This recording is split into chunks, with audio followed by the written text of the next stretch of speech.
Or you're just like, because what's happening to me is I've been doing this for a while, watching the movies, but now it's almost going on 3 months watching them, doing the side by side.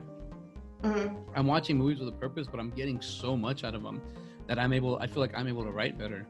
I feel like I'm able to make something produce better because I'm really, really getting things. And like just like this movie right here, Hocus Pocus.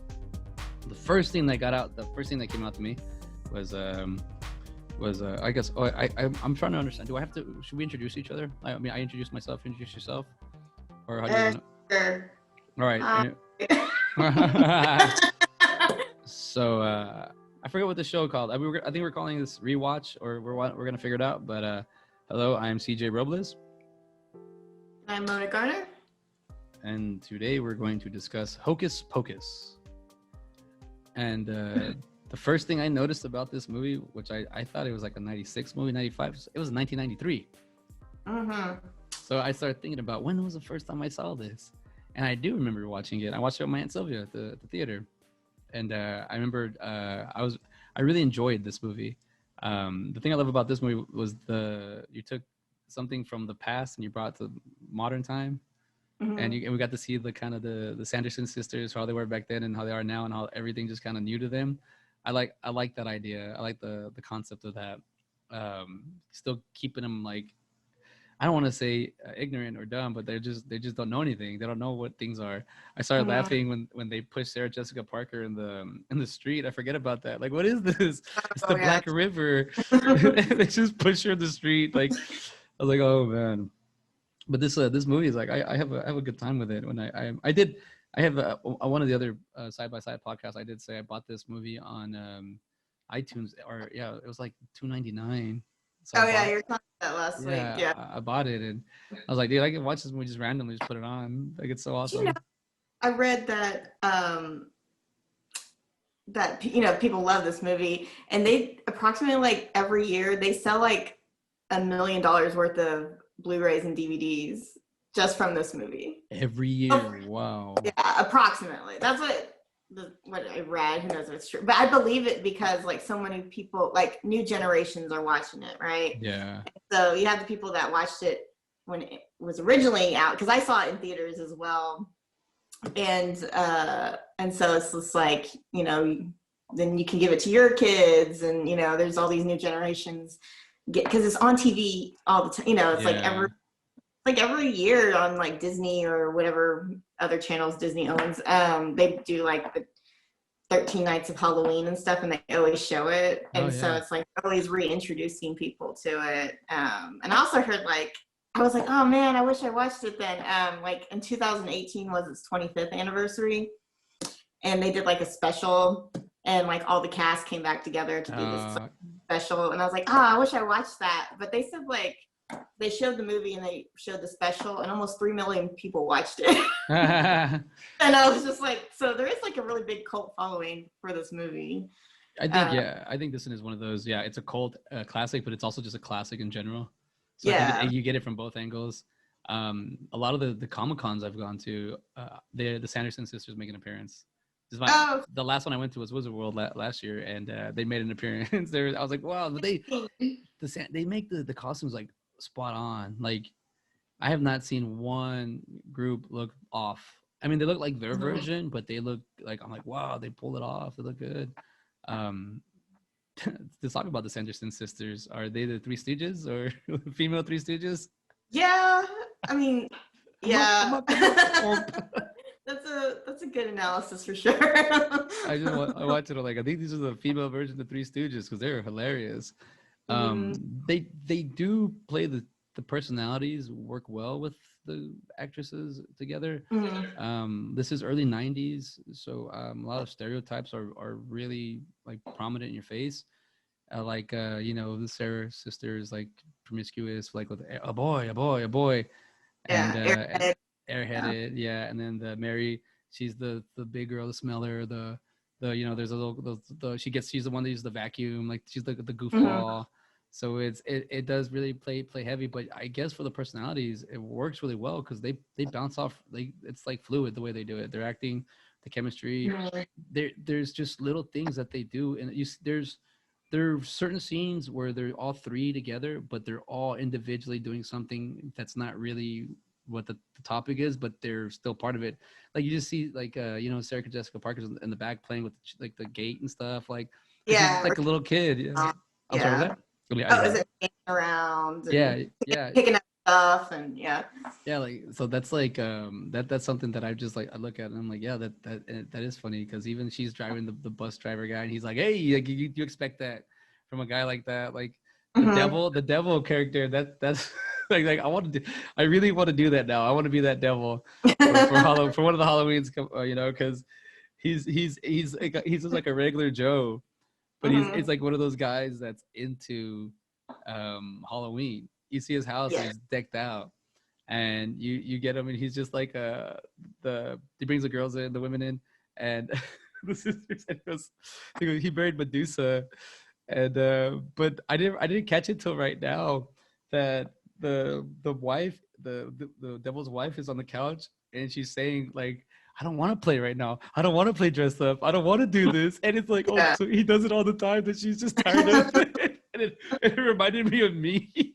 And I was like, oh man, I'm like, I haven't decorated yet outside of the home because I had made plans, and I started taking care of my grass during COVID, and it grew back. And I'm too adult now that I don't want to mess up my grass. Like half the grass was like was dirt, and now it's grass. I'm like, I don't want to. I don't. But I am gonna do something for the week of Halloween, so I'm gonna do some like kind of. I'm trying to find a way to do sanitation with the candy. Thinking putting in little bags. Yeah, I was like, I've been seeing videos online of like people like showing how they're gonna do it and stuff. But I was just like, I don't know. It was like, are people really gonna let their kids go out? That's my only, Oh, that's true. That's true. But the way they have these, this is the thing I like. This little town. I don't know where are they at in the movie. They're in Salem, Massachusetts. Massachusetts, right? So yeah, I do like it shows the Victorian homes. The beginning is beautiful. Like the production design in this movie is amazing, and I like that it shows the kid. Then that's another thing. The name Max. It shows like the LA kid from the like big city. I Mm-hmm. didn't really catch it when I was younger. When I saw this, I was always like, well, he's the out of town guy. He's different. Mm-hmm. I didn't catch that part. I just got that he was just the kid that people picked on. As I got older, I was like, oh, he's the out of town. He's different. He's from the bigger city, and he doesn't want to be there. Well, Danny, which is my favorite character in the movie, is the little girl. Danny, she's cool. Like other than the sisters, like the way Danny, the way her little personality comes out and the little jokes she's like a little sister, like Mm-hmm. I forget what she calls the boobs, but she like does it in front of the girl. Yaba. Yeah, yeah, she does it like that's like she's just full of little pranks, dude. Like I think it's funny, and she's like even when the Sanderson sisters catch her, she's like ha ha ha hi sisters, like try to play it off, like she's Yeah. really in that world, and you see everybody else is in that world, and everybody else is Mm-hmm. getting into the festivities. Everybody loves it. It's because it's witches. Um, One of the things I like about this movie is that it is a Disney movie that doesn't really. It's almost close to not being a Disney movie. Like Mm-hmm. it's a little mature, I think, but I like that. Those are all the things I like about this movie. Um, I don't know. What do you think about like a lot of those? There's a little jokes here. I'm like kind of like well, I mean, we were younger when we saw it, so I'm not gonna like. Yeah, I'm like, I mean, for sure. Well, one thing I was like, because I know I saw this in theaters with both of my sisters uh, when my oldest sister was living in Hawaii. And I was like, I know I saw it in Hawaii, but I was like, but I only went in the summertime. So I was like, maybe my memory's wrong. And so I had to look up when it came out. And it came out in the summer, it came out in July. And I was like, Ah, that's a weird time for a Halloween movie to come out. But then I was reading about it and it said like Disney wanted to market on the kids that are off from school in the summer. So they thought they were going to make more money, but that actually didn't work in their favor that well. But I just remember being really creeped out by the book. oh, the eyeball. Yes, like that book like really creeped me out because I was 8 when I watched it, and I just remember them saying like, oh, it's made out of like human skin, you know, and I was just like, oh, that book just like really creeps me out when watching it. And then Danny's actually 8 years old also in the movie, and I just remember like, oh man, I wish I was her. So I loved her outfit, and I thought it was just such a cool movie. But I couldn't remember a lot until, you know, rewatching it, and like some of the things I was like, I feel like a lot of that stuff, right, is like you don't catch it when you're a kid, of course. No. And then when you're older, you're like, oh, there's some like, you know, jokes for the adults that you didn't get when you were a kid. Because like the bus driver, you know, when they were saying, oh, like, what do you desire or whatever? And they're like, children. He's like, well, it might take me a few times, but I didn't get that either. You're right. I was like, oh, I thought you were talking about giving them a ride. Like when I was younger, I thought you meant like driving them around. Like, I mean, like individually. I didn't know about getting them pregnant. I didn't know that. I don't go there. My mind doesn't jump to that. I was gonna like, oh, exactly. Yeah, we're young, so why would we? But no, I mean I'm saying even when I got older, I didn't catch it. I didn't catch it. I was like, oh, okay, he's gonna do them all. That's I just thought. And then when I was like, oh, it's talking about getting children. I was like, oh, because I don't know. I guess the children jokes are connect to me now a little bit better. What was I gonna say about that? You were funny see the city, the town is so caught up in that I guess the Halloween spirit that even the bus driver, when he's joking around, it works for them because they in a sense like joke around. The mop, it was the broom, the mop, and the vacuum. Like it's kind of a little twist. I did like, I mean, I thought Danny was cool. I also like the what is his name, Edward, was it the story behind that was pretty cool. Is it Doug Jones? Is that who that is? Oh, Billy. Oh yeah, William, yeah, Billy. I caught more the story of that. I didn't pay attention to the story, to his story about that. That was Winifred's lover, or husband, and then he messed around with, I guess, lover, and then he messed around with Sarah. Yeah, so it's like I was like, oh, it's so easy. I totally got that. Like now I get it. It makes sense to me. Like they did.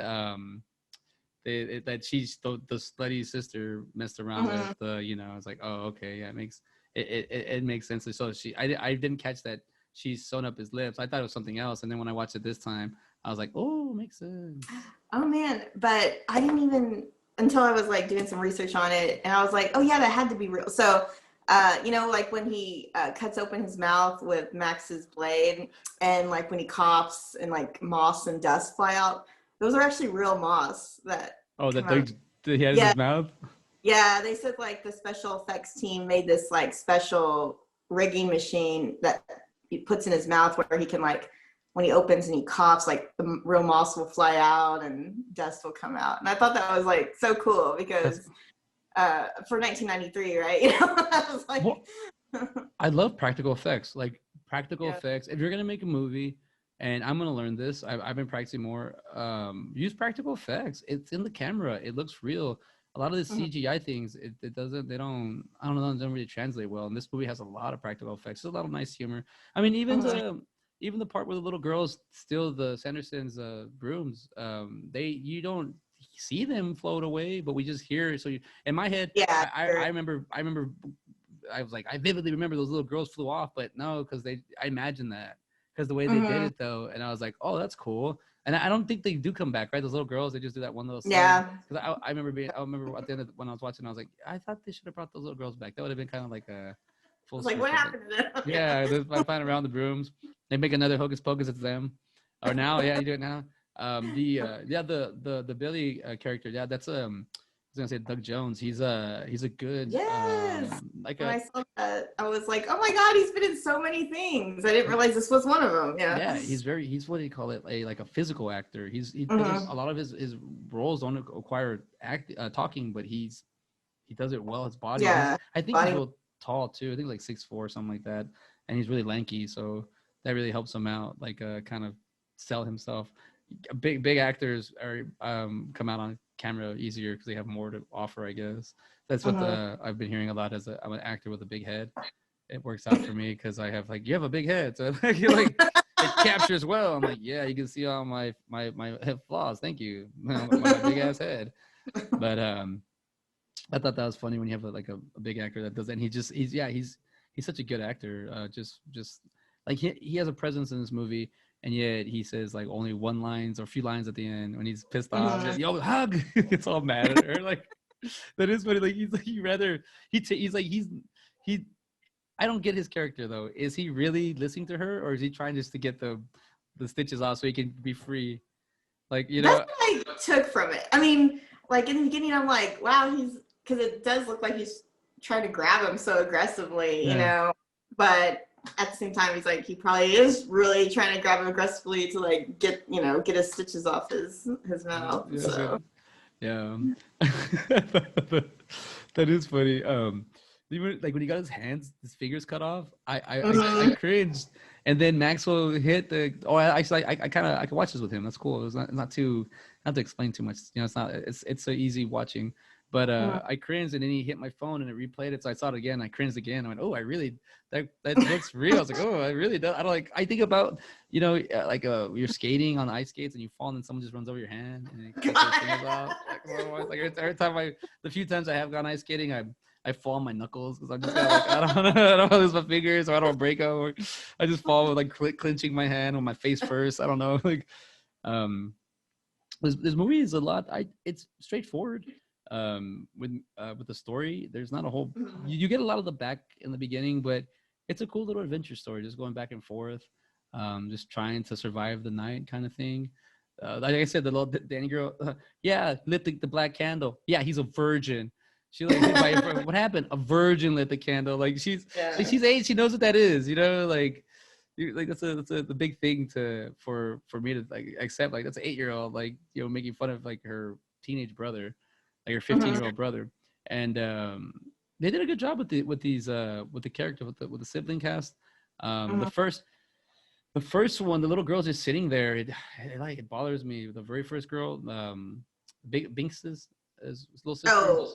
Oh, Emily. Yeah, that really bothered me when she was just sitting there and they're like taking like they're all old looking haggard and it's like, man, we're like I'm not trying to look too deep into a lot of stories because I think this might just be a story of like, hey, what do you have some modern like witches in the modern time, some Salem witches in the future, like I in the present. I think that'd be like I don't think there's any. What I'm trying to say is like sometimes when I write something, I find motivation in it, and it could come from like a bad situation. This one, I don't feel it. I just feel like this is a straight up phrase forward like movie. A little goofy here and there, like the ice character, like, hey, yo, what I tell you? Call me Ice. Yeah. And then it reveals that he has it in the back of his head. Like the camera moves, they're like, oh my god, this guy. I was like, how does that blonde, that guy Jay, forget that he's like he has it right in the back of his head? Like, it's like, but it shows that I like that it shows that he's a LA kid and he's from a bigger city and he's not scared of them, but at the same time it's their turf. So like, take his shoes, he gets them back. Those kids were kind of those two little Jay and Silent Bob kind of guys were kind of funny. One thing I was like gross was about when like right before the Sanderson sisters like take him, like they're just finished like TPing that house and he's like I guess Jay asks Ice like what do you want to do now and Jay's like, you want to like pretty much like be peeping toms, like look through girl like, and I was like, that's illegal. I was like, that's peeping toms. And then I was like, oh, because at the end, Max just takes his shoes back and leaves them in the cages. Oh yeah. And I was like, yeah, that's what they get for being peeping toms. But. Oh, there we go. I was like, I didn't realize I was talking to you, and I was like, wait, you can see my dirty dishes. And my chores aren't done today. I'm good. Yeah, no, you're right. They just leaves them there. I like it looks funny that they never catch on to a lot of the stuff. Like they asked what year is it? 1993. They asked Danny, and they know they've been asleep for 300 years, but they don't really like. They never catch on to all the stuff. Like they just kind of go with it. I mean, even I like the mom in the Madonna costume because my mom pulled off one of those too with the cone boobs. I have a photo of it. It's I'm Robin Hood. I'm Robin Hood. I'm Kevin Costner from his Robin Hood, and she's Madonna. And the blonde one with the headset and everything. I gotta look for that photo, but I got it. This is a cool like. I honestly, this is not one of those movies that it is part of those I would just call like part of my nostalgia movies. It takes me back, but I just always liked this movie. So I don't really look at it like, oh, I remember that time, because I did have to think about when I watched it. But I just when I watch it, I'm always like, this is just funny. It's a nice slight light like, slapstick. Like it's goofy, but it's not super goofy. They're not doing like exaggerated everything. Like it could have easily slipped into the Three Stooges, but it didn't. It gives you their little interactions, but they don't go very strong in them all the time. You get the idea that this is the dumb one, this is the leader, and this is the one that's the goofy one. So it's like you pick up on that, and but I mean it's just, I like it. It's just survive the night. That's all it is. Just all it is. All started, and you see it from here with the someone's hurt. What happened? Oh no. Let's see. Sorry, we're gonna pause it right here. The little pause. Okay. And we'll go back to it. I probably didn't. So they have a new swing set and gym at the school across the street. So he's been taking him there all week, and it is kind of hard to get him to leave. So, but he gets all his energy out. All right, let's see. I'm sorry, 1 second. He didn't want to go home? Was he playing? All right, so we're back. All right, so let's just collect ourselves, and I'm gonna come out of break here now. And all right, sorry for the pause. We had a little communication error.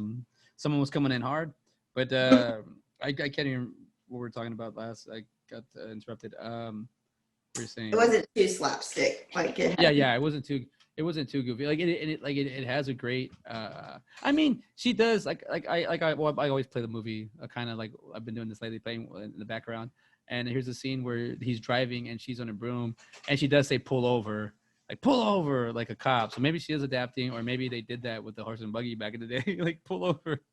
Yeah. Like I did notice that too, but then I was like, I don't know, maybe because how long were they at that devil's house and watching TV and like learning. Yeah, I was like, who knows? Or just just a funny bit, who knows? But just throw it in there. Yeah. Yeah. I feel like Billy really was just trying to get the knife. Now here's his motivation. Like, I just want to get those knives, so I could open up and tell her off, and then he loses his head. What was I gonna say? The calming circle was funny to me. That they try to calm, like it's just so I'm calm. No, I don't know. Are you calm? like it's really like keep yourself in check when you're a witch. It does lead me to believe that I would kind of like to see the Sanderson sisters in 2020 or and beyond, see how they I mean, I don't know when you were like looking up stuff, because that kept on popping up when I was trying to look up like behind the scenes kind of stuff. And like it's like they have like they're for sure gonna do a sequel.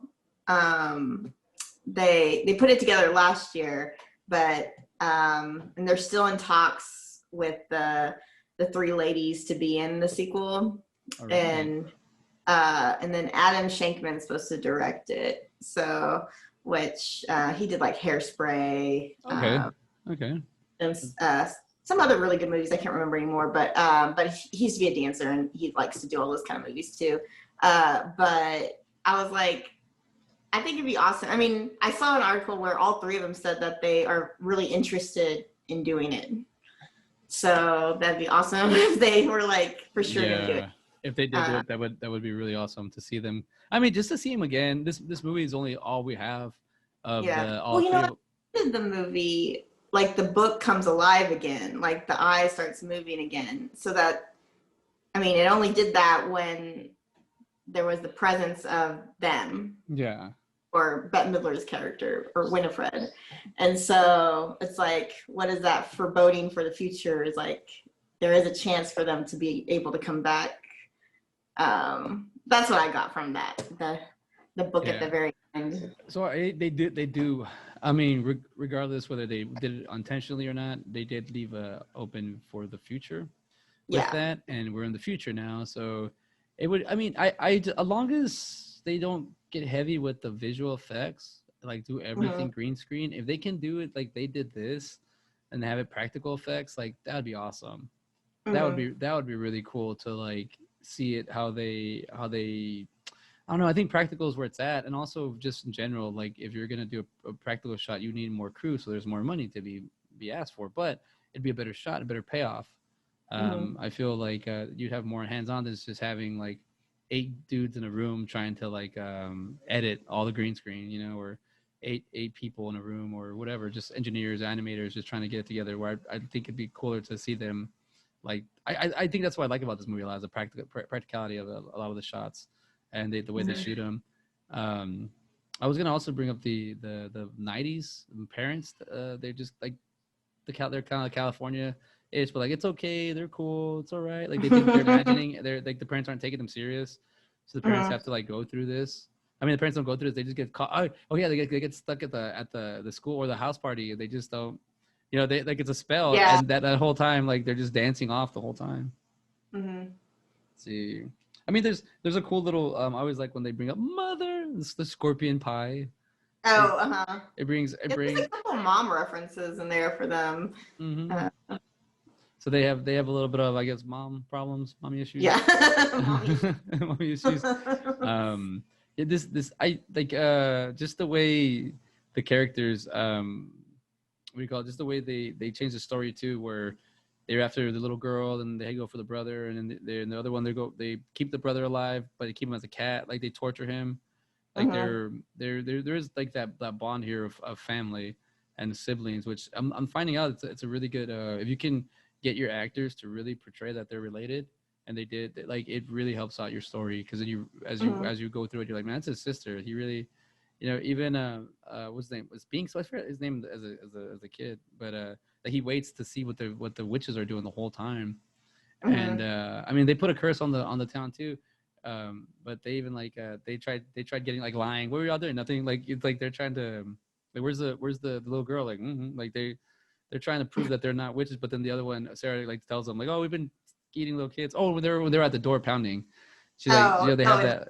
yeah. Yeah, Mm-hmm. they they're pounding on the door, and she even like that like just the characters the way they interact with each other, the way I hate it when you expect something but that gets you kind of like out of surprise, like unsurprised, like oh wow, yeah, she is dumb, like it comes out of nowhere. Mm-hmm. They're doing sunlight, their time's over. What else do I have here? Oh, I like the Boris Karloff reference. He says Boris Karloff Jr.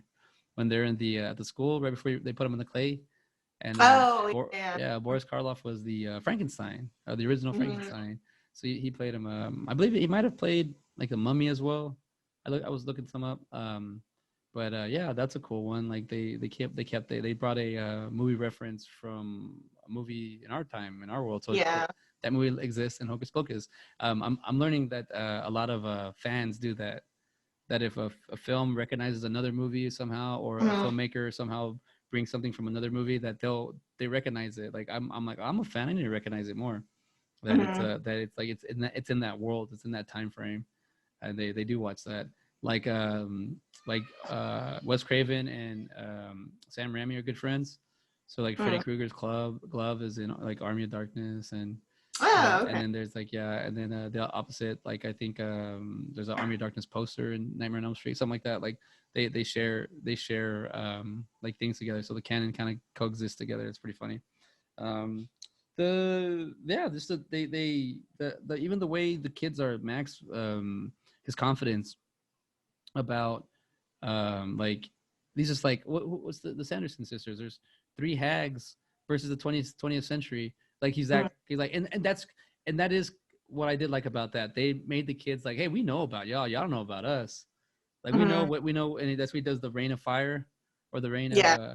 like he does that, and that really like makes him like that's where he knows like, oh, I know all this stuff that they know too, but I know that I don't know if it's fake or anything or make believe, but he knows how to Mm-hmm. get them because that's essentially how he's able to get the book, and then how they kind of they kind of just kind of have to learn, and he kind of has an edge on them on that. I feel like that's his Mm-hmm. angle. That's his angle to like to use to kind of help him out because it is kind of cool how he does it. And he sticks his arms up and the water comes, so they don't know where it came from. They're inside, Yeah. and then you just find out later the firemen come out and he goes, yeah, teenagers, damn kids, I hate Mhm. Halloween. And then Willifred is she said, oh look, those guys with the firefighters are witch hunters. They have the axe. They're Yeah. here to kill us. Like they don't know where they're at. I like that feeling a lot. I like that they're it's very scary.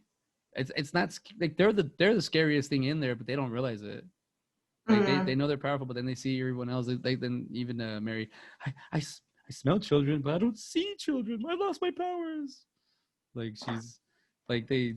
It's to me that's funny. Like that they're able to make Still like. have confidence. Yeah.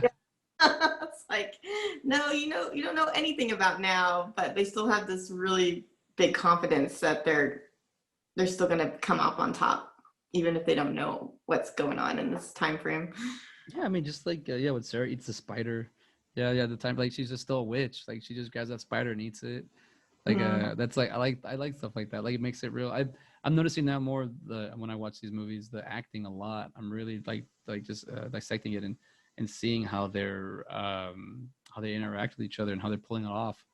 It's because I guess now that I've taken my acting classes, I'm still practicing and all that. I really have to like give it to the actors to sell in the performance. Because I think this the actor Max, I think he only did like one other movie or yeah, Amari Katz. He only did I mean he's done yeah, he was Erie, Indiana before that. He was on a couple Oh of my stuff. gosh, did you watch that? I I know loved Erie in Indiana. I saw it, but I don't remember it. I wasn't like a watcher. I Mm. didn't yeah, he was also a matinee. He plays Stan. So he the matinee was right before Hocus Pocus. So he And he was on Dallas. I mean, he was a child actor. I don't think he really, oh yeah, he's on Dallas for 8 years. but Yeah. yeah, I don't think he really did much after, yeah, growing older. Yeah. He hasn't really like. I mean, he has something here. Childhood thoughts from 2018, but prior to that, he's got 2002. He's got a big gap, 16 years. Yeah. He was a baby. Yeah, he was a child actor. So he put all his work in the early stages of his acting Mhm. career. Um, yeah, the sister, she was. Let's see. I mean, my trying to go off my memory. Yeah, she did American Beauty, right? Oh, Danny, yes, yeah, Yeah, she that was done. such a good movie. Yeah, well, yeah. Um, I saw she the mainly, Ghost World. I'm sorry, what was that? I was like, she mainly just does indie movies, I think. Like, I mean, that was kind of became, that was probably one of her only mainstream ones um, Yeah, it was that kind very. of made her known. Uh, but yeah, I was like, I watched her in Ghost World too. Yeah, I was like, I haven't really seen much of her. But when I was looking her up, I was like, yeah, I think these are all more like small scale, like indie kind of movies. Um, I think because she did this one, it helps her pop a lot though in those other movies. Like mhm. you see that she is an actress. She does a really good performance. I mean, this movie was budgeted at 28 million and it made him 42.6, so it's not too bad. I mean, you almost made double what you put in, almost. Yeah, but I mean, reading about it, it did say they considered it like a flop. Like they didn't consider it, and the critics didn't give it very good ratings either. Oh yeah, let me look that up. Let me Um, look that up real quick. That I could totally what the critics say, what they got to say.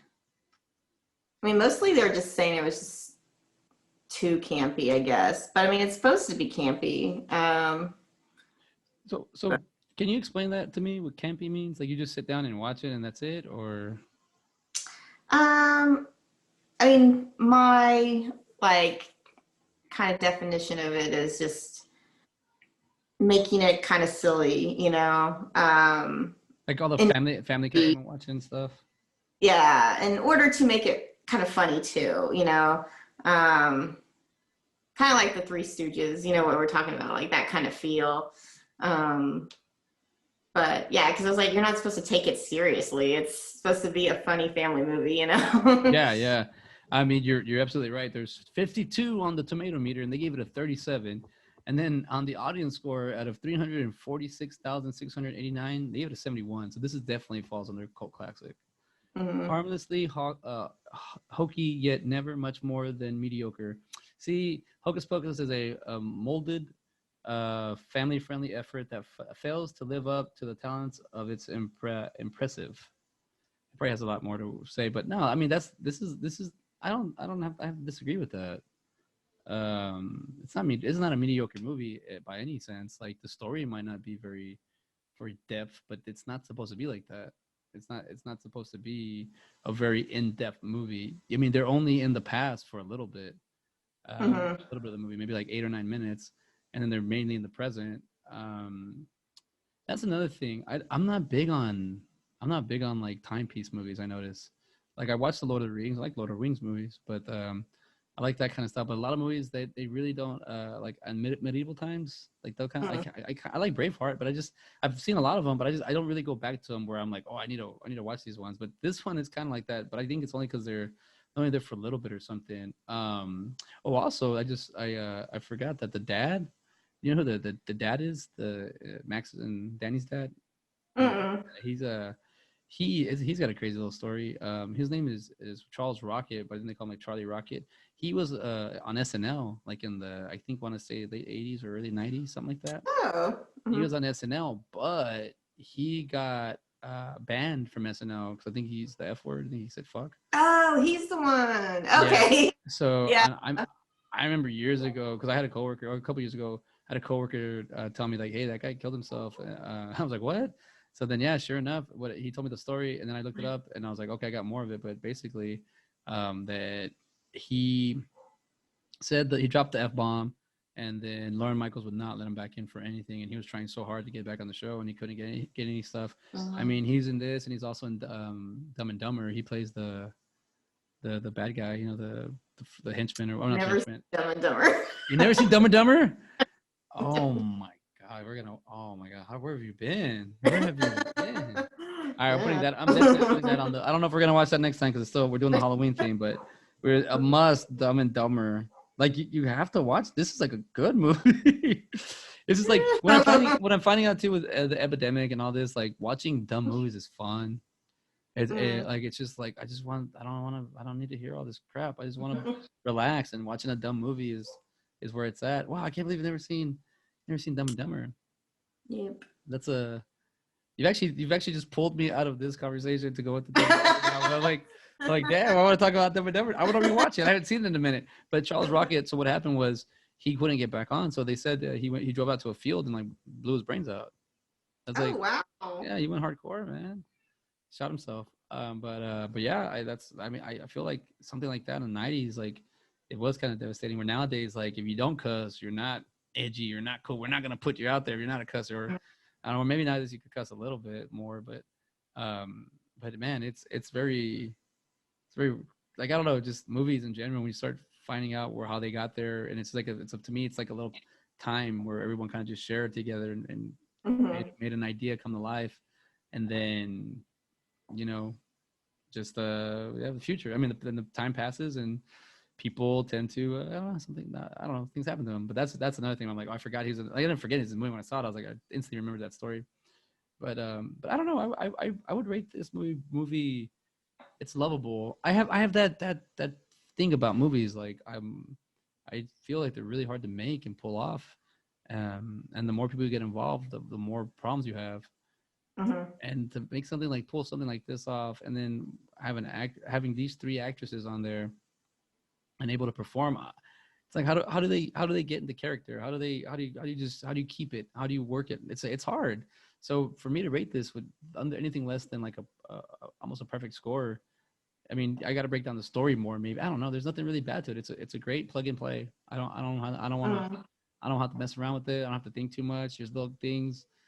Yeah, I rewatched them. I'm replaying in the background, and it started all over. And they look really haggard in the beginning. They look old, like even. Oh yeah, I mean, I thought the design, makeup, costumes were all great. Did a really good job on it. I mean, I didn't pick it up till this time. I mean, I've always saw, but now I'm focusing how the. I mean, look at the teeth. Like the teeth are great. Like they look gross. They did awesome. Well, you have past experience with hair and makeup. How long do you think it takes for that? Oh man, I can't imagine. Like, I mean, maybe they can do it in like two, 3 hours each person, maybe. So let's say it takes 4 hours. I think that's like a reasonable 4 hours or three hours. So on the sets, depending on the temperature of the room or the climate, how much you have to touch up? Like, is it every shot or every other shot, or does it depend? It just depends, like, because if you can keep it this like the set cool, where their makeup isn't like melting from our our natural oils and our sweat, like it could stay on for a while, a long time. But if it's like a really hot humid set, then you're gonna have to be touching that up quite often. So We did that 48 hours last 2 weekends ago, and I did the clown makeup. I put it on, and I knew to put layers on it because that was gonna really make it look like a clown makeup. But there was a part there where it started breaking, and I liked it. I liked how it looked, so I just put a little bit more layer, and so you can see the cracks. Like there was another layer under it, and you can still see those cracks exposing. And then after a while, having my whole face dried up, and it just started cracking. I wasn't touching it up. I was just going with it. I was like, I don't care. This is what we're shooting. And I started thinking about like Heath Ledger's makeup for the Joker. And have you seen that one? Or not? Yes, I have seen that. Okay. I don't want to, but I was looking at I look at his makeup, and I'm like, man, they really did a good makeup job on him.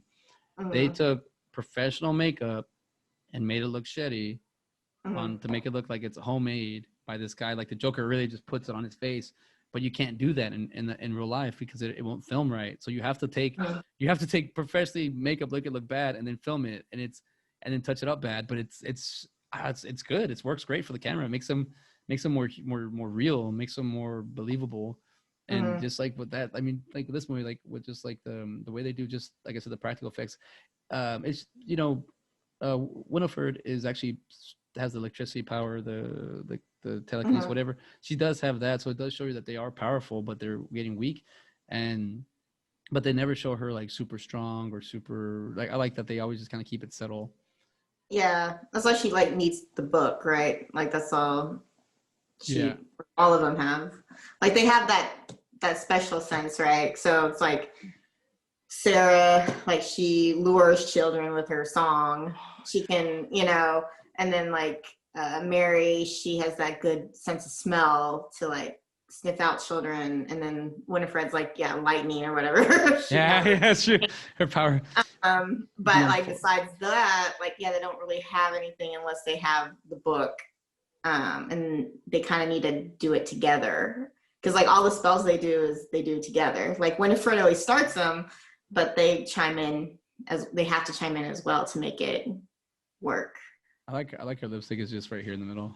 It's like a little heart. Yes, I know. I like that too. That's funny. So you think they're just regular human beings with powers, or do you think? I mean, with just like black magic, or do you think they're actually like witches, that they're like some kind of like extra like? No, I believe they. Well, I don't know, because it seems like their mom was a witch, right? Yeah. So I think they were always witches. And then what's her name? Danny. She was like, when she calls her ugly, she was saying like you sold your soul to the devil. And so it's like I think they are like from like their mom was a witch, they are witches, but they sold their soul to the devil. So I think that's why they have those powers, are from that. And the master, like he married Medusa. It's this old guy just want to dance. Oh yeah, want to dance. So I think I guess they are like not like they're just, I feel like they're not super witches, but they are like they're very entertaining. I know that much together. They do hold a good torch together. As to them for having powers, yeah, you're right. They I feel like you could learn one power as a and you can you're right, the smell, the electricity, and the power to like that's kind of to lure children. That's a messed up one, Yeah. And she actually does. Smelling out children is not great either. I know the only cool one is like the lightning one, but the cool. It's the one gonna really mess you up. Yeah, and she can actually, by smelling a child, she can guess their age specifically. Like that's a bad one. It is. I would like to see what they would go with this now. What the sequel would be like. How do you bring them back? I mean, you can make anybody look any age you want nowadays. You know, you can pull off anything. Yeah. So you know, and I feel like these women have taken care of themselves over the time. Um, I don't want to. I found that I'm really bad at like name pronunciation, but I don't want to really mess up her name too much. But let's see, what was her name? The Mary character? Her name Oh, is Kathy Najimy. Niji. Yeah, she was gonna be in Austin. I was gonna go see if I can get her to sign something because she was gonna be in Austin right before COVID hit. She was doing a reading, and like late March, I think, or early April, but then it got canceled. But I was like, man, I wanted to go see her live. Like, you know, it's kind of. What was she reading? I don't. Her book. She wrote a book. Oh, And, okay. and she was gonna read. I think she was gonna read some of the book in it, or something. I forgot what it was. I was really big on Kathy Najimy. Yeah, I didn't realize she was Peggy Hill's voice. Yeah. King of the Hill. I was like, oh my gosh, I loved King of the Hill. Like I've seen like every episode of King of the Hill, so I thought that was so funny that was her voice. Yeah, she's been busy. She's actually always kind of done something. I also forgot Sister Act 1 and 2. Oh yeah. Mm-hmm. Yeah, but she also like her I'm on her IMDb, and she has like credits like every other year. So she's always been doing a voiceover, coming out as a character. Yeah, she's a lot of work. Yeah. And I just realized we can go to IMDb where it says Hocus Pocus 2 pre-production. Oh wow, they have a photo. They have a movie poster. I'm still like, I mean, yeah, because I mean, as of like 11 days ago on like, I think it was on Entertainment that I saw it, that they're still in talks. So like none of the ladies have actually officially signed to do it yet. That's why it's called pre-production, because Yeah. That's what they're like. we think. I clearly I didn't do any research, but I like this. I like getting informed because I know my boy Minty on YouTube.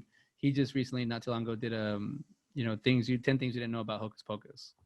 So that's cool. Like people still talk about this movie. You know, Halloween, like you said, they still buy $1 million worth of product. This thing is what, 17 years old, and it's still able to sell. No, is it 23 years? No, 28? 7 years, right? Damn, I'm backwards. Damn, I always forget that. I forget to count the 90s. Like actually, like I actually forget to count the 27 years. So yeah, this one, man, wow, this one is aging. I think it's aged well. I think for the most part, people are gonna love this movie. I mean, they're at the Comic-Cons. People still. I see Pinterest photos. People constantly doing this. Mm-hmm. I think it's cool that I think I'm learning about how people keep something alive or keep it around. Yeah. You know, and this is. There's nothing wrong with this movie. They didn't really make anybody, like even Jay and Ice. They don't make them like annoying. They're like, oh, they're a pain in the ass, but they're not like super like you want them to die characters. I think it's so funny. It's supposed to be like Vanilla Ice, you know? Oh yeah. I mean, that's what I did. I was like, because 93, I mean, he was popular then, so I was just like, oh my gosh, it's always gonna be a throwback for Vanilla Ice. I did. Oh, it's true. I did like how Danny says something like, "Wow, this house is huge." Oh yeah, they're probably gonna drink a cider. Or the cider, like she gets it. You guys want some cider? He's like, yes. He actually calls it like she calls it right. I didn't realize it. I saw this when I realized it when I got a little bit older. But when I was younger, I never understood because I'm from a small town. I never understood like when the new kid got in town, why the girls were automatically like we're always like, hey, this guy's different because he's different. He's not from there. He's not like everyone else. Mm-hmm. This one, he doesn't stick out that much. He kind of blend like Max kind of blends in a little bit, but he actually goes up to the pretty girl because he has that confidence. He's from a city. Here's my number. Here, call me. And it's like I mean the story kind of goes full circle real easy. It's not like they accidentally get into a problem and then they have to get out of it. No, they kind of just like, hey, just buy the time and you're gonna get to know each other a little bit better. And they're going through an experience. So yeah, that's what I'm trying to say, and they're growing, but this movie's like it doesn't like tiptoe. It's not. Is it PG-13? I don't think so. Is it? I think it's PG. I think that's what it maybe. Yeah, I think it's PG. But it doesn't tippy toe on that. It keeps it very, very clean. There are, like I said, very little. I guess strong. Yeah, PG. But it's like it's nothing bad. It's nothing weird. Like I said, I was watching with my son, and he was just laughing at the characters. Like he just laughed at the witches, at the sisters. He laughs at the devil, and But he was also doing a puzzle, so he would just look up and laugh and look down. So, I was like, yeah, I'm watching. I was 8 when I watched it, and it didn't like scar me or anything. Nah. You know what I mean? Like There's nothing wrong mess here. me up like some other movies. So yeah. Well, by then sorry. Oh, I was just like, yeah. So I was like, it's a pretty, tame movie, tame Halloween movie. I was like, what? So I was 9 when I saw this movie. So basically, sorry. By then, I had already seen like 4 Nightmare on Elm Street movies, all the Jasons. So this is nothing compared to those. And and nowadays those are nothing, but those are fun. They're great movies because the horrors, like you can kind of see the gags now and all those. But they're 1980s. It's like 1980, like the first Friday. So it's like there's a lot of stuff out there you can watch. Yeah. I do recommend this one if you want to see a Halloween movie. Maybe for all the vast sea of movies that are out there and all the movies that tend to be made so rapidly and not a lot of them tend to stick. I would like to. I have seen this. I want to say maybe the last 3 or 4 Halloweens or Octobers. I've seen this movie. I know consistently, but prior to that, I've probably seen it a few more times. But I remember watching it at a screening. I went to, I don't want to say North Door, but I want to say it's one of those kind of bars like that where you walk in and they're playing a movie in the background, like for people to watch. But I remember one time I was sitting down and watched like almost the whole damn thing. I was like, oh, it's cool. I don't know, just like, I don't really like. I come to bars because I'm stupid, but I have to wait till my friends show up. But they show up later, so the movie's on, I'll just watch it. I like that it's one of those things that you call. It caught my eye, and I was like, I'll watch it. Okay, cool. It's a great movie, but I wouldn't say it's like I mean, just the stitching, the editing, everything has a purpose. The characters are lovable, not really hateable. They're not annoying kids. They're sharp. They're sharp kids. I'll say that. I don't know. What do we rate? How do you and I rate? I have like 3 rating systems. Out of 5, I think that's what we decided on. Yeah, this is definitely like a 4, 7, 4, 5. Like, I like it like that. Like it's enjoyable. I don't have a character in here that I hate. Like there's not one character I'm like, they're on the screen. There's not one character like you really fall in love with. I think they give you the direction of loving the younger sister, and that's what you do. You care about her. You get like the being like a teenage boy, but you don't get all the drama and all the hardship. He just deals with it. Just kind of just shows up. Your crush is hanging out with you. That's kind of cool. Watching this at a young age, I think would be a great movie. I think watching it, anywhere from like 8 to 12, 13, like I think that'd be a nice time to watch this movie. Yeah. I would recommend it. I mean, I don't recommend it to all unless you're like into this.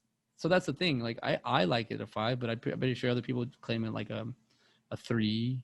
What do you think it is? Yeah, I probably do like a 4 or 4.5 out of 5. Like, because I think it is just like it's a fun, entertaining movie, and especially like a holiday movie. It's like great, Yeah. But I mean, I would watch it anytime. But definitely always watch it during Halloween time. But it's released right now. Like it's in theaters right now. See, They did a re-release, and I mean, there's not that many movies out right now, but it's like number 2 at the box office, I think, last week. That's so great. And it's already made over $3 million. Telling you, man, I'm not in it for the money. I'm in it for the stories. But if I end up striking gold, I can't wait till my kids are like, hey, my great grandpa did a good job. Like that's cool that we could still like. I mean, it's like books. Like books sell. They used to sell all the time, and then we got to cinema, and then we got to music, and then we got to cinema. So now we're kind of all over the place. And I like that we can go and watch a movie. I would love to show this to my son at the theater, like get that experience. There's something about the theater experience. I think AMC is shutting down or like they're having issues, but I just I hope maybe that these Which other one? Oh, I was like AMC or Cinemark. One of those I think is I think it's AMC is going under. But I think like there are so many theaters. I hope they don't just close them down and shut them down. I hope we find a way to have fun with them, make them something different. Maybe we'll get more control over the pandemic or the virus, and we can have social gatherings again and do stuff like that, because I like theaters, man. They're cool. They're awesome. It's like when you I'm just saying, I'm kind of surprised there's not been more re-releases, like, because I know they re-released Jurassic Park, during like the coronavirus stuff. And then I guess this year also they re-released the Empire Strikes Back because it's its 40th anniversary. I know, it's like, ugh, I feel so old. But, I mean, I'm not 40, but I did see it as a kid. But yeah, I was just like, I'm kind of surprised that there hasn't been more re-releases of like classics or what we consider cult classics. So like our like younger generation or our kids could watch it, you know. Yeah, I know. That'd be a perfect time to do it right now, and also put more money back into the theaters. But there just hasn't been as many as I thought there would be. Well, I think it's just once we figure out the situation with the virus and people not getting sick, once that's I guess handled better or whatever we can do. There are movies that happen on certain days of the year, and that's when they'll air them. You know, like Friday the 13th will come out. That's an obvious one, but that'd be cool to like be like, hey, Friday the 13th 3 and 4, they're doing a double feature at the movie theater. You want to go watch? Like, I would like to do stuff. Like, I would like to take my kid and be like, look, dude, like he's a lot like me. He came from me, and you know, I'm a lot like my dad, and I came from him. So I see stuff like, you know, the way he watches TV and he enjoys himself and he figures it out. You know, I like seeing that. Like it's like reminds me of a little me, the like figuring out like, oh, okay, that's the story, that's that. So if I can take him to the theater where it's just kind of just you and your thoughts and it's isolated, like that's cool, you know. Like I don't know, I like going to the theater by myself, a matinee first showing of the day, just getting out the way and not having anybody around me. I did notice that. What's up? Oh, I said I do too. I like to go like by myself sometimes, just to like I know I'm gonna just enjoy this and watch the movie. I did notice about Halloween movies though. Yeah, I think my official score will be somewhere around like a 4.5 too. I think a 4.5. But for as Halloween movies go, and I watched this movie during the day, and I didn't like the feeling. I gotta watch it at night. Oh, that's funny. You gotta watch a movie that's meant to be meant at night and not during the day. I noticed that. I mean, if you're in a movie theater, it's dark, you can't tell. You just get out and it's still light. But when you're watching this during the day, I'm like, nah, it's a little better feeling when you have the full Halloween in there. I know, I like it. It's, you know, it's also shows like, I mean, you really do get the care for the brother and sister here in this movie, and if you have like a sibling that you want to watch it with, I think it'd be cool to kind of show their interactions and how they act. And I mean, they really give us that, hey, they're brothers and sisters, and that's it. Like they get along each other. Like the little one does make him awkward, but that's a good thing. Still, like she's like pushing him, like the little sister's more of a go-getter. And Max is just kind of like stuck in the past, and she even tells him like, well, he's trying to be cool. He's a teenager, so he's like, I'm trying to be cool and don't embarrass me. But that's exactly what, like, I'm sure I did that to my sister. Like when I was, because I'm 3 years younger than my middle sister, and I'm sure when she was trying to be cool, I'm sure I said things that on purpose to embarrass her. So. That's always a fun. Oh, that's my cousin. Which one? The one over there thrown up in the trash can? Yeah. That's yeah. What happened? It went down wrong, man. Something went down wrong. Hey, nice to meet you. My breath smells. Like it's just like that's your first impression of somebody. Like it's like I'm hurting. I was hurting. Jalapeno got stuck in my throat and I just couldn't get it out. You know? It's always the embarrassment of the family member, the sibling. Well, I did not know you hadn't seen Dumb and Dumber, so we'll watch it one of these times. But I would like to say that there's another movie that is on Disney Plus that I think would be cool to watch because it's one of those Halloween movies that you have to watch because it's Halloween, and that is A Nightmare Before Christmas. Oh, I love that one. I actually probably haven't seen, like, I probably saw that maybe like earlier this year. Like I've seen that, like I watch it all the time. I haven't seen it in a minute. I haven't seen it complete in a minute. I haven't sat down and I see bits and pieces of it, and you know when it's on or when I pick on it, but I haven't really sat down and watched it. I would like to do a rewatch of that one and see, because that one's Tim Burton's mine. And I like his story. I mean, I don't like this one. I didn't. There is a lot of information on Hocus Pocus, and there's a lot of things people like to talk about. I didn't really do that I haven't really done. I like getting more informed from you because I feel like you have a lot more topics that are going. Yeah. Do you have anything you want to share about Hocus Pocus before we move on? Do you have anything else you thought that was fascinating? Oh, well, I thought that was like, I guess what was interesting. Well, two things. So when they originally were casting the movie, they wanted Rosie O'Donnell to play Mary, and they wanted Loris. They actually to play Winifred. They actually wanted Cloris Leachman to play. Yeah. Fred. They actually, like, with her in mind when they were writing the script. Wow. They always had her in mind, and then they offered Leonardo DiCaprio the role of Max, but he turned it down because he was doing. He took What's Eating Gilbert Grapes, which I think was a good movie that choice. made him. But I was just thinking when I was like finding that out, I was like, I wonder what type of movie that would have been if those three people were actually. And I don't think I think Bette Midler is like perfect for Winifred. Like I can't imagine anybody else being. And the same with like Kathy Najimy. I think she did such a good job playing Mary. I can't really picture Rosie O'Donnell doing that. And I can't even really picture. I mean, I can kind of actually picture Leo doing Max, but at the same time, like, I mean, what's his name? Omri Katz. Like, he did such a good job too. So it's just like I think these are the perfect people to be in this movie. I think Leo would have stole too much of the light.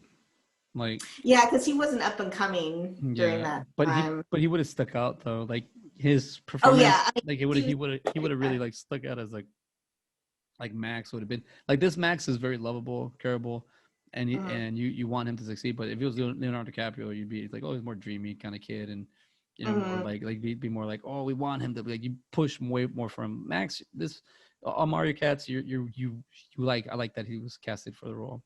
The Rosie O'Donnell as Mary. Wow, that's a tough one. I know, because I mean, I think she would have done a good job with it, but at the same time, it's like I can't really picture her doing it either. I get a little attitude. I get more of a tomboyish Mary than I don't know if I'd want. I like the bubbly, goofy. Yeah, she probably would have more of because I was thinking League of Their Own. To her for sure if she was, because you put yourself into those roles too. Yeah. So yeah, she probably would have. Like a League of Their Own, when she plays the Madonna's best friend, that's like a perfect role for her. Yeah, that's I want her in that. I was like, holy crap, that is the perfect.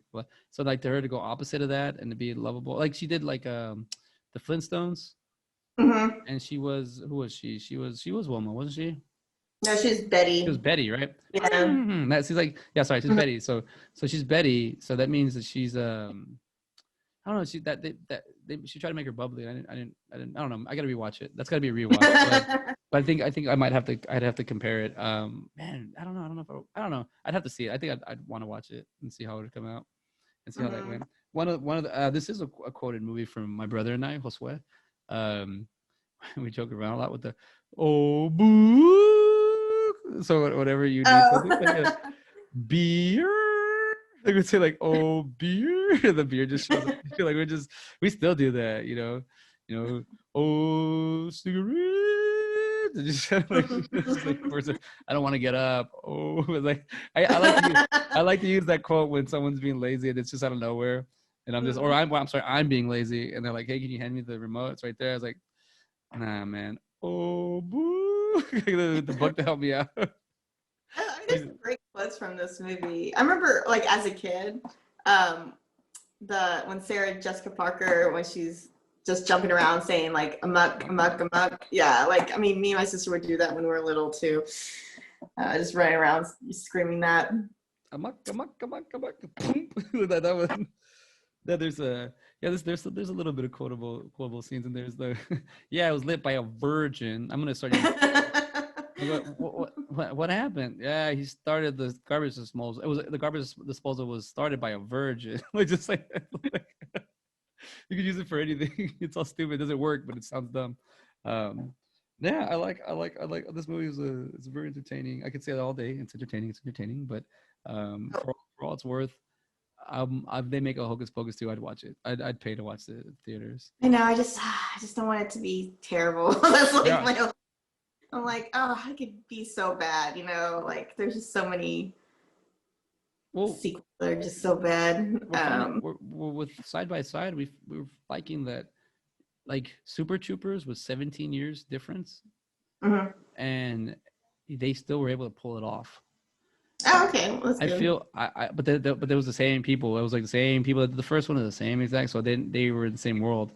Uh, And then like movies that we find out that are like 20 years apart, 30, like it's too the generations have gone too far, so it's really hard. That's why I feel like a lot of sequels that are like 10, 15 years apart, or not 10, sorry, 20, 15, 20 years, 25 years apart, those are hard to like really, like which they're is also, what, I'm sorry. yeah. Oh, I said which this one would be because we were at 27, and then, Yeah. and then none of the people that did the first one are so far anyways signed on to do the second one. Yeah. Because oh yeah, the other thing that I was like, really, the director of this Hocus Pocus is Kenny Ortega, and I was like, holy crap, he did like all the like High School Musicals, which I did watch those, which some of them are good, but I just thought that was so funny. And then he's not even like his top four is not even known. He's known for Whole High, a director, and then I guess it's like 20 whatever XIX Winter Olympics, High School Musical 3, and This Is It, a Michael Jackson documentary. Wow, Hocus Pocus is not even on. So he's done a lot of stuff. yeah, yeah, he was like, when I was like digging into him, I was like, oh, he did a lot. He worked a lot with Michael Jackson actually, and Janet Jackson, because he's a choreographer as well. That's right. And but yeah, I was just like, oh, random. I was like, he's just had like a really interesting career. And he's still like, he has actually another thing I found out. He's like, he has a big deal with Netflix. Like he signed on with Netflix to make like so many things for Netflix. Okay. Where he got like millions of dollars for that. But yeah, but it's just like, I think he's really good with, and you could, like a testament to this movie too, is like he's really good at portraying like kids and like young adults, like he's really good at bringing that out of child actors and young actors, and then also bringing like a really good story centered around them. So it's like, yeah, that makes sense. Like he's done a lot of movies for young adults, and I think that's kind of his genre, and he's good at it. So he'll be able to. Oh, but he's not doing the next one. He's. But yeah, he's not doing the next one. Yeah. But yeah. And then the writer,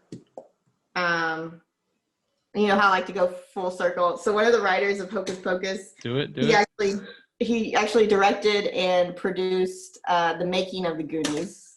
There you go. Keep it. So it's like first full circle, dropping the pin. But yeah, and none of these writers. There's 3 writers, and none of them are going to be. They're not attached to the new Hocus Pocus. So that's why I'm just like, I don't know. It makes me a little nervous. To see what the second Hocus Pocus. I'll still watch it for sure, but I just hope it's going to be good. Well, I mean, I should know a lot of this stuff. I'm learning. It looks like I'm learning as I'm going, but I should know a lot of this stuff. It just don't stick sometimes. One of the writers, David Kirshner, he's a producer for Hocus Pocus, An American Tale, Fertility, and Child's Play. Like he's known for his top 4. I'm like, wow, he's all over the place. I was like, all the Five-O movies and all the Chucky movies. I was like, that's very eclectic. Hey, in my head, they make sense to me. So I feel like I get, I get where he's coming from. Directing, I do a lot of that without knowing, because I direct my own movies. But I mean, I'm holding a camera. Sometimes I forget you're doing 2 or 3 things. For you to say, like, for someone to pull out the best of a child, like it's hard to pull out the best out of actors and get them all in the same wavelength, same pattern. It's tough, but that's what you feel with your professionals. The professionals will do what they got to do to make everything kind of work. If they're not crazy professional, I don't even know if they're like, some people would ask for dramatic, like crazy things, to prepare for a character. But I feel like this one was a lot. Do you know how long it took to shoot this movie? Do you happen to? No. Yeah, because it seems like this movie seems like they spent some time with each other on set, but like they didn't spend a whole lot of time. Like it took like it was very small, like putting it together because it. The only thing I saw that is like they wrapped up in like early February, and then they released it in July. No, So it's fast around. yeah, but I I don't know mean, how long it took to make. they don't. They have a bunch of practical effects. You don't need to put CGI back then. It's just straight up. Mm-hmm. I think that's a lot. This is gonna help me out, like watching this stuff and then seeing what I want to do with my projects. Like I'm like I want to shoot in the camera as much. I want to do practical effects as much. I want it to be look as real as possible because I feel with the movie like this, when you make it feel like real without having to go, they fly, but they don't fly a whole bunch of times. Like they only fly a few times. Like that's not a main thing. That's not a main focus of the witches. Like even why does Mary? I forget why does she tell him not to take the brooms in the beginning to get on the bus because she wants to. Oh, for them to like do that calming circle. Oh, okay, yeah. So Yeah. even like that, like that's not a special effects that you really need to like emphasize on. You don't Mm-hmm. really need to like you just it's more just the practicalities that they have in here that make everything really just shine. It's good acting, it's good writing, it's hella good writing. Mm-hmm. I mean, I like that. I like these kind of movies. Like I said, I say this is not a nostalgia thing for me, but it is a nostalgia movie for me. I just don't really connect it. It's connected more with Halloween with me. Mm. Even though I watched it like you like in July. Um, I think watching it not in Halloween also didn't really. I don't know. It's weird. I didn't watch it in Halloween, but it's connected with Halloween Mm-hmm. because it's a Halloween movie. Yeah, I mean, I categorize that both for sure, but yeah, it's pretty much. I mean, I've watched it during any time of the year, but mainly for sure Halloween. So I would categorize it as well as more of a Halloween. Um, Watch. it doesn't feel the same if you're not watching it during Halloween time for Are you sure. are okay? So now me getting a little personal about your Halloween movies. Is this where does this fall in your Halloween movies list? It's so personal. I'm breaking walls here, breaking barriers. You're over the line. No, You're crossing the line. My aunt got mad at me one time because I wasn't replying to her text messages and I was putting like okay, yes, no, and then somehow she got pissed off at herself through messages and said, "Now you've crossed the line." And I had to show it to my brother like, "What did I do?" That line. Okay, so what do you think this would be? Because I think I can't think right off the top of my head, but I think I would like I do. I mean, I've watched it again. The chain continues. I watched it in 2020, Mhm. and during Halloween. So, is this probably in my top 3 or 4?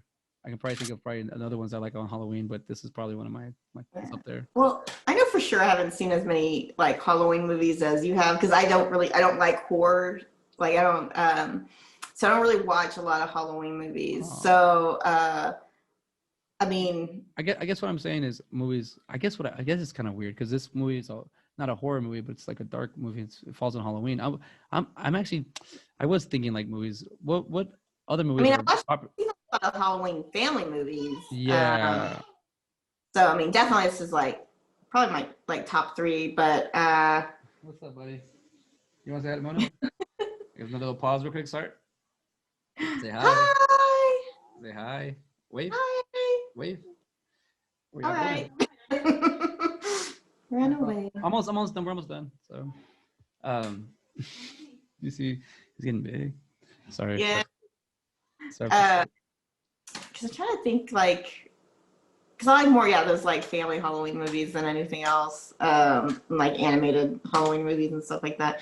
So it's like definitely like what you were saying, like Nightmare Before Christmas. Yeah. Because that I mean I would consider that more of a Halloween movie, but it could also be a Christmas movie. But and then like the other one by Tim Burton, gosh, that Bride one. Princess Corpse Bride. Corpse Bride, yeah, that was a good one too. I mean, I don't even know why I asked you that question because I like I have to think about it too. Like, what Halloween movies are out there? I'm like, I didn't mean to say like Halloween, the movie itself. I meant to say movies you watch on Halloween. but now that I think about it, I was like, there aren't really that. I can't really think of that many Halloween. I mean, like there are some horror movies that are definitely Halloween nights. Yeah, that are definitely like Demon Knight 2 is based on Halloween, and that's a really like goofy, nasty horror movie, but it's based on Halloween. I don't know, like yeah, like I like to watch this one. Like I don't know if you watch a movie in the beginning of the month of October, if it's like the one you like the most, or do you wait to get closer to Halloween to watch the movies, or do you just? It doesn't matter. Yeah, it's kind of, yeah. As long as it, like, if it's October 1st, like sometimes I'll watch one right on like October 1st because it's like it's the official month, gotta celebrate.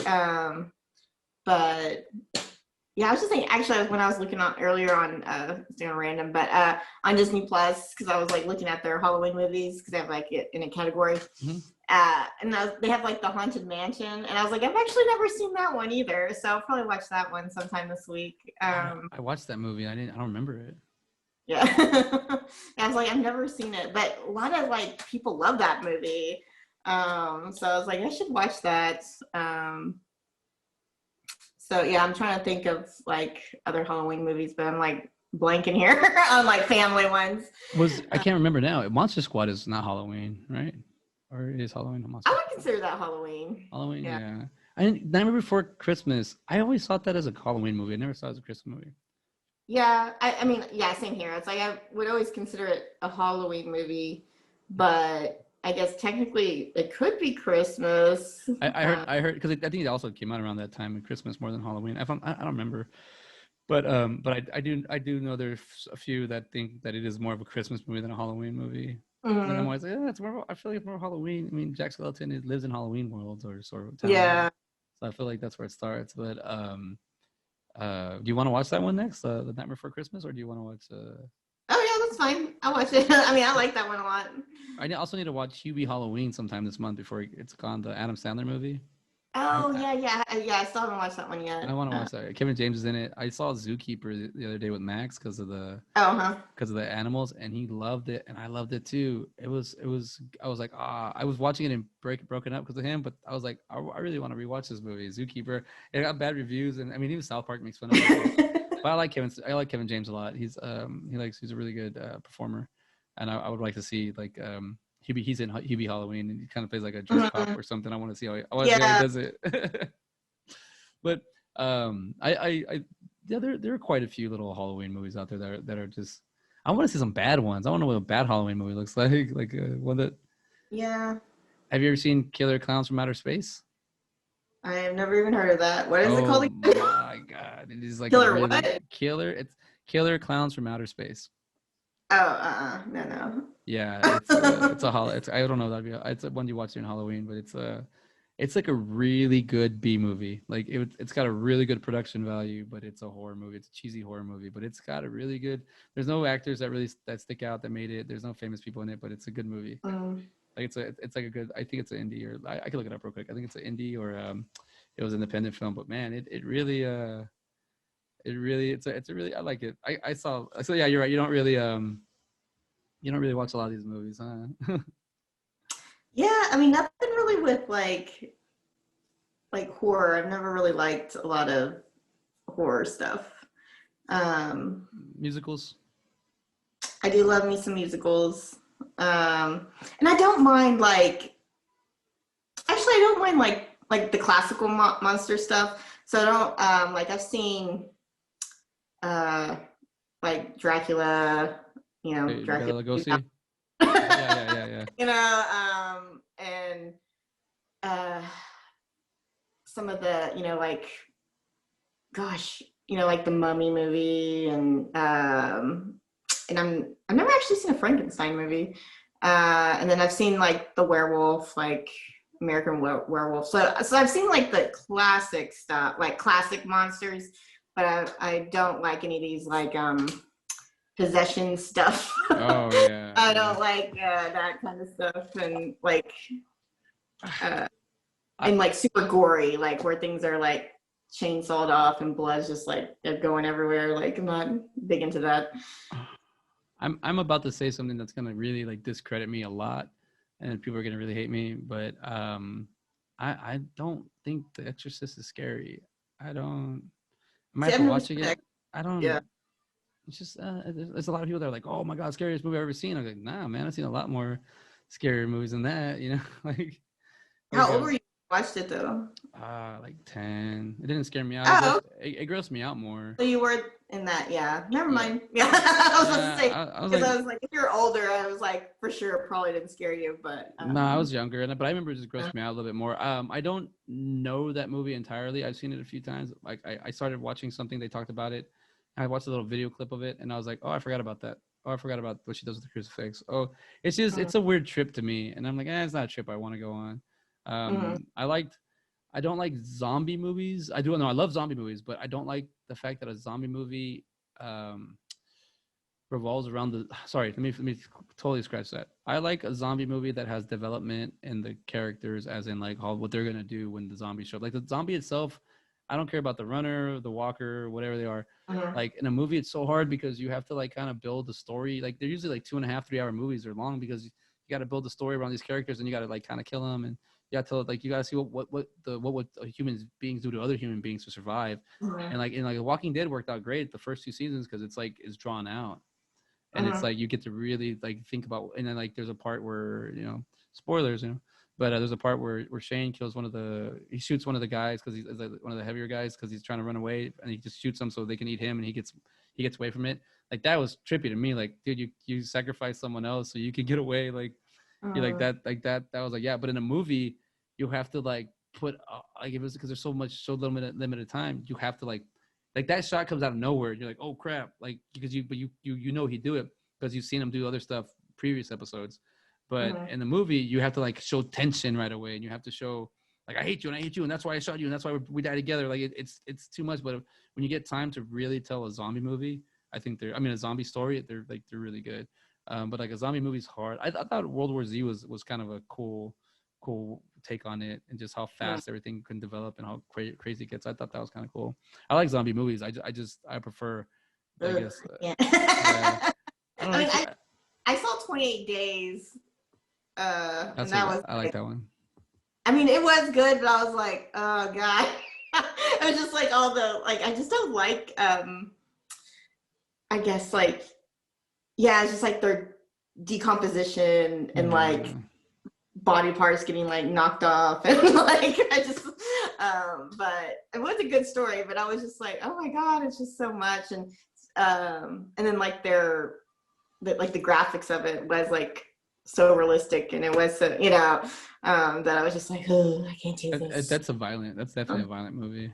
Yeah. Um, uh, to do makeup like that, how long do you would you think it would be to Oh, apply who it? knows? And like I like I mean, because I don't know if they're taking like if they're doing like cheater kind of stuff, but I mean, um, Okay, to gosh, apply to make me a zombie, how long do you think it would take? Like that oh quick? geez. Like, I mean, if I just did like your face, I mean, I'm not even good at that. I mean, I do like more Touch ups. classic, like, I mean, like theater, like opera makeup, so I don't do these like war Cheeks. wounds and like, yeah, like I don't do these kind of things. But yeah, I just like, but gosh, I mean, I'm sure they're doing like at least like 4 or 5 hours, um, with like if it's like super like grotesque, Yeah, yeah. yeah. But I put on I was messing with some adhesive and I do put on some face paint here and there, but my pores get clogged up. Oh And yeah, like I don't know how like you have to like be washing your face like all the time. Like yeah. that stuff is so bad for you, for your skin. Yeah. Yeah, and I so it does like it. I love the shot you get, but the effect might hurt you. So I'd be more conscious. Like, can we get this on? Apply it. How quick we can do it, but let's get the shots done quicker, or let's be more organized on that end. Mhm. One of the parts I do like about Hocus Pocus is the cop, and even like Oh, they're all in on it. They're all in on it, and that's what I like about that movie. That the whole town's kind of you can't like. That's why you no one believes you because no one yeah, because they're all in on it. So yeah, we all do yeah. this, kid. Yeah. So like if you can make a movie like that's kind of a cool way around it. So nobody believes them because Hmm. they think everybody does this every year. Even like they think they go to the police. So that's kind of cool how they get rid of that element. Like there's all the cops are not involved, and even like Hmm. in Monster Squad, this is how the army shows up at the end. We already did everything. Like they like the help of the cavalry doesn't show up to like because Hmm. and that's how you do it. But I like like they were doing Nightmare Before Christmas. I get another rewatch of that. That makes me really excited to see what I see with my adult vision. See what I can grab on it and see what I can do. I'm definitely gonna have to watch that one at night. I like that one. I think some movies are meant. I think more horror movies are meant, or just Halloween or whatever we're talking about. These kind of movies, they're better for night. Watching them during the day with lights on is not. It's not even. I think it to me, even like in a movie where it like there's like a gore and there's death. Like you watch the movie in the day, it takes away the whole effect of it. Like the first time you watch it, you want to watch it the first time at full effect, so it could screw you up and you know never to watch a movie again because of that. There's certain things you see where like, okay, they're cringeworthy. Like I don't want to watch that. I don't want to. Yeah. There's some movies that they have like one or two scenes that I or like maybe one scene where I'm like, I don't even watch that movie for that. Like Saving Private Ryan has that for me. You know, where he dies, or Adam Colbert dies with the guy on top of him, like that. Like I want to watch that movie, but then I'm like, I don't want to invest all 3 hours, and then that part happens. Like, so it happens. You gotta get through it. But all right, I'm ready. Are you cool to sign off? We can get ready to do the next week's episode. Well, thank you for hanging out with us. This is CJ Robles and Mona Garner.